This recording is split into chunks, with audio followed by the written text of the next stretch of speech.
नमस्ते दोस्तों, I hope आप लोग अच्छे होंगे और आपके अच्छे और सुखद भविष्य की मैं कामना करता हूं। तो आइए आज हम लोग बात करते हैं। आज हमें अपने इमोशन को कंट्रोल में रखना कितना जरूरी है। अगर हम अपने इमोशन को कंट्रोल में नहीं रखते हैं तो उससे हमें क्या फायदा हो सकता है, क्या नुकसान हो सकता है और वो किस तरीके से हमारे जिंदगी को प्रभावित कर सकता है। आज उन्हीं बातों को हम शेयर करेंगे।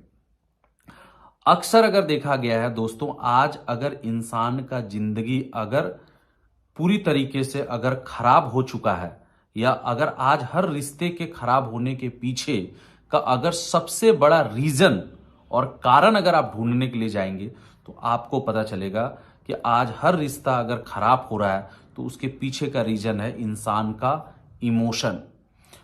वो इंसान आज अपने इमोशन के चक्कर में पूरी तरीके से अपने लाइफ को ले डूबा है या अपने लाइफ को पूरी तरीके से बर्बाद कर चुका है।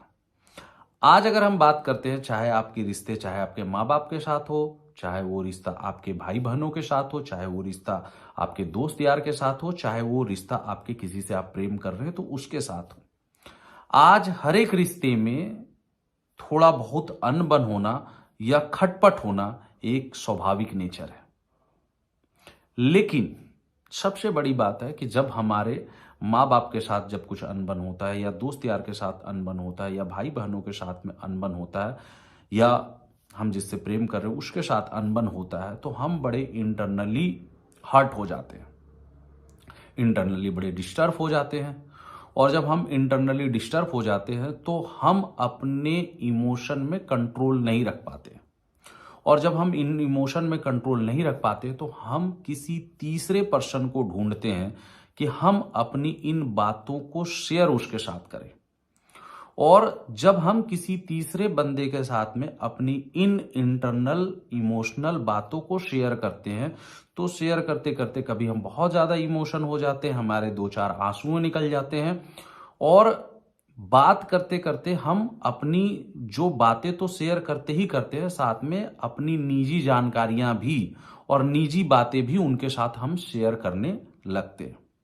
सबसे पहले तो आपको यहां पे ये देखने की जरूरत है कि जिस इंसान के साथ आप अपनी निजी जानकारी या जिस इंसान के साथ आप अपनी निजी बातें शेयर कर रहे हैं, क्या वो इंसान इस लायक है कि उस इंसान के साथ आप अपनी निजी जानकारी या इमोशनल में जो बातें आपको कहनी थी वो कहते कहते जो बातें नहीं कहनी थी वो बातें भी हम उनसे कर देते हैं या तोते की तरह बक बक बक करके कर देते हैं।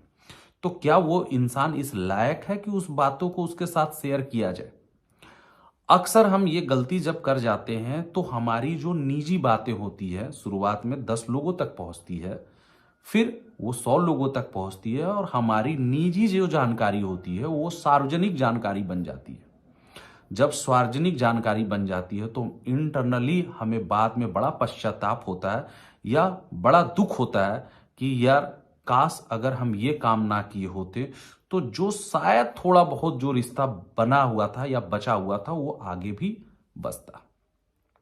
मैंने अक्सर ये बात देखा है दोस्तों कि इंसान इमोशनल में जो बातें शेयर करनी है वो तो करता ही करता है, कभी कभी वो इमोशनल में इतना ज्यादा डूब जाता है कि जिन बातों को उनको नहीं शेयर करना चाहिए था उन बातों को भी वो शेयर कर देता है और जिसका फायदा तीसरा बंदा उसको उठाता है और बाद में उसको बड़ा पश्चाताप होता है कि हमने इतनी बड़ी गलती अपने जीवन में कैसे कर दिया। पहली बात तो आप अपने इंटरनल कोई भी बातें किसी के साथ में शेयर ना करें या तोते की तरह बकते बकते सारी बातें ना बोल जाए कि बाद में आपको पश्चाताप करना पड़े। मैंने अक्सर देखा है दोस्तों कि जो लोग अपने इमोशनल बातों को ज्यादा शेयर करते हैं वो हमेशा आप देखिएगा कि या तो दुखी में रहते हैं या तो वो चिंता में रहते हैं। और जब हम ज्यादा इमोशनल होके जब हम किसी की बातों को अपनी बातों को किसी के साथ शेयर करते हैं तो हम उस इंसान के सामने हम कितने कमजोर हैं ये हम उसको दिखा देते हैं। तो पहले तो हमें इन चीजों से हमें बचनी चाहिए। हर एक बात हर एक के साथ शेयर करने से बचें, अपने इमोशन में कंट्रोल रखें। सेकंड, बहुत बार ऐसा होता है कि कोई भी दूसरा बंदा हमारे जिंदगी में आता है, हमें इमोशनल भरी कहानी सुनाता है और हम उस इमोशनल भरी कहानी को हम आंख बंद करके बिलीव कर लेते हैं और बाद में वही इंसान हमारी, बोल सकते हैं, मां बहन एक करके निकल जाता है या वही इंसान हमारा फायदा उठा के निकल जाता है। तो पहली बात तो हमको ये समझना पड़ेगा कि हमें किसी के सामने अपनी इमोशनल भरी कहानी को प्रकट करते करते जो इंटरनल बातें हैं वो नहीं शेयर करनी। और दूसरा, कोई बंदा अगर हमें इंटरनल बातें अगर शेयर कर रहा है तो उसके इमोशनल पे आके इतना ज्यादा भी प्रभावित नहीं हो जाना है कि बाद में हमारे पास सिर्फ पश्चाताप के सिवा कुछ ना बचे। तो ये दोनों रीजन से हमें बचना है। आज का डेट में मैं लोगों को देखा हूं, किसी को बेवकूफ बनाने का सिंपल सा एक ही फंडा है या किसी का दिल जीतने का एक ही फंडा है, अपनी इमोशन भरी कहानी उसको सुना के या अपना दुखड़ा सुना के उसको कैसे हम मैनिपुलेट कर सकते हैं। तो अगली बार से जब कोई इंसान आपको बहुत ज्यादा इमोशनल भरी कहानी या अपने बारे में बहुत ज्यादा बता रहा है तो पहले उसके पीछे का सच्चाई और उसके मन में चल रहा मकसद को समझिए। ये नहीं कि हम 110% दूसरे पे भरोसा करके बैठ जाए, क्योंकि दूसरे की इमोशन भरी कहानी सुनकर खुद को बर्बाद मत कर लीजिए। सही बोल रहा हूं, दूसरे के इमोशन भरी कहानी सुनकर खुद को बर्बाद मत कर लीजिए कि बाद में पश्चाताप करने के सिवा कुछ ना बचे। आगे की अगर मैं बात करूंगा, मैंने अक्सर देखा है जो लोग इमोशन में रहते हैं या जो लोग इमोशनल भरी बातें करते हैं उसका फाइनली 3-4 फेमस डायलॉग उनका रहता है। मैंने देखा है वो अक्सर बोलेंगे इमोशन में डूबे हुए इंसान की बातें क्या रहेगा, मैं उसके लिए बहुत कुछ किया।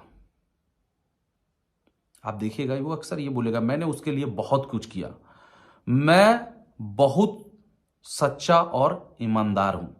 उसकी दूसरी डायलॉग जो इमोशन में डूबे रहेंगे, मैं आज तक किसी के साथ गलत नहीं किया पर फिर भी मेरे साथ गलत हुआ।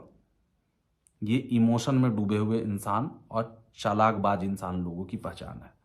मेरे पर कोई विश्वास ही नहीं करता, इमोशन में डूबे हुए इंसान की फेमस डायलॉग है ये। मैं आज के बाद किसी के लिए कुछ नहीं करूंगा, अब मुझे भी सेल्फिश बनना है। और लास्ट में, अब मैं किसी पे बिलीव नहीं करूंगा। तो मेरे को ऐसा लगता है कि आज का टॉपिक बड़ा इंटरेस्टिंग टॉपिक रहा और लास्ट में ये जरूर मैं बोलूंगा कि क्या आपके लाइफ के साथ भी कुछ ऐसा हुआ कि आपने इमोशन में आके अपनी कुछ इंटरनल बातें आप उनके साथ शेयर किए और वो इंटरनल बातें सार्वजनिक बातें बन गई और फिर बाद में आपको लाइफ में बहुत दिक्कतों का सामना करना पड़ा। तो कौन सी ऐसी जिंदगी की वो टाइम था और आपने उसको कैसे फेस किया? अगर मौका मिले तो आप इस वीडियो के माध्यम से मुझे शेयर करें, मुझे बताएं। और अक्सर जो थोड़ा सा इमोशनल में बहाव में बह के कुछ ऐसी बातें बोलते बोलते ना बोल जाए कि आप उसको वापस ना ले पाएं या ऐसी इंटरनल जानकारी ना दे जाए जिससे आपका लोग फायदा उठाए, इन बातों को ध्यान रखें। इतना ही बोल के आज के टॉपिक को क्लोज करूंगा। Thank you, best of luck and have a nice day. Thank you, नमस्ते।